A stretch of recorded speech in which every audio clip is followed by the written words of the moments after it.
Mancherial municipal corporation పరిధిలోని 52వ డివిజన్లో Mancherial club Indian red cross society ఆధ్వర్యంలో మెగా రక్తదాన శిబిరం నిర్వహించారు. ఈ కార్యక్రమానికి ముఖ్య అతిథిగా హాజరైన ఎమ్మెల్యే కొక్కిరాల ప్రేమ్సాగర్రావు ఏర్పాట్లను పరిశీలించారు. రక్తదానం చేసేందుకు స్వచ్ఛందంగా ముందుకు వచ్చిన యువతను, నిర్వాహకులను ఆయన ప్రత్యేకంగా అభినందించారు. ఒక యూనిట్ రక్తం పలువురి ప్రాణాలను కాపాడగలదని, ప్రతి ఆరోగ్యవంతుడు క్రమం తప్పకుండా రక్తదానం చేయాలని పిలుపునిచ్చారు.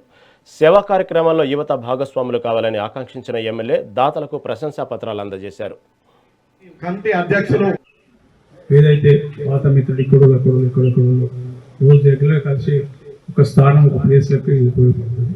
ఇక్కడికి వచ్చిన వాళ్ళందరూ పాత్రలు కొత్తలు కలిసే అవకాశం ఉంటుంది.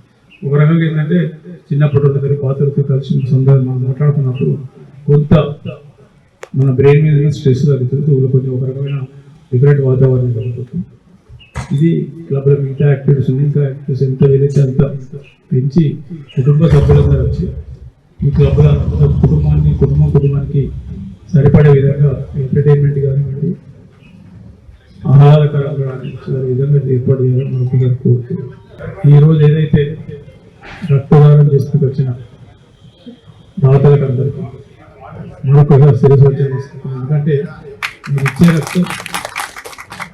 రక్తం కాదు, ఒక ప్రాణాన్ని కాపాడడానికి మీరు ఇచ్చే రక్తం ఒక ప్రాణాన్ని కాపాడే అవకాశం, అనేక ప్రాణాలను కాపాడే ఒక మంచి కార్యక్రమము, ఒక సామాజిక సేవా కార్యక్రమం ద్వారా ఈరోజు మనం ఇక్కడ కలవడం చాలా ఆనందంగా ఉంది. మా క్లబ్ ఎన్నో సామాజిక సేవా కార్యక్రమాలు ఎన్నో చేసింది.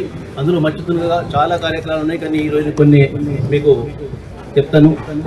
గుజరాత్లో భూకంప బాధితులకు నగదు విరాళము, చెన్నై వరద బాధితులకు నిత్యావసర సరుకులు పంపించినాము. ముఖ్యమంత్రి రాజశేఖర రెడ్డి, చంద్రబాబు నాయుడులకు సీఎంఆర్ఎఫ్ కింద నగదు విరాళం అందించడం జరిగింది. గుడిపేటలో అగ్ని బాధితులకు క్లబ్ సహాయం చేయడం జరిగింది. కాలేజీలోని ఏకలవ్య ఆశ్రమాలకు నగదు సహాయం చేసినాము. హైటెక్ సిటీలోని హరిహర క్షేత్ర ఆలయం నిర్మాణానికి 1,50,000 ఇచ్చినాము. రెడ్ క్రాస్ సొసైటీకి 1,00,000 రూపాయలు ఇవ్వడం జరిగింది. అసెంబ్లీ పార్లమెంట్ ఎన్నికల్లో విధులు నిర్వహిస్తున్నటువంటి బీఎస్ఎఫ్, సిఐఎస్ఎఫ్ పోలీసులకు ఇక్కడ బస్సు ఏర్పడడం జరిగింది. అలాగే కరోనా సమయంలో ఇక్కడ క్వారంటైన్ కూడా మనము క్లబ్ ఇవ్వడం జరిగింది. ఇక స్పోర్ట్స్ కార్యక్రమాలు కూడా చాలా చేసినాము. సమయం తక్కువ ఉంది చెప్తున్నాను. అలాగే రక్తదానం అనేది ఒక వ్యక్తి మరొక వ్యక్తికి ఇచ్చే అపూర్వ బహుమతి.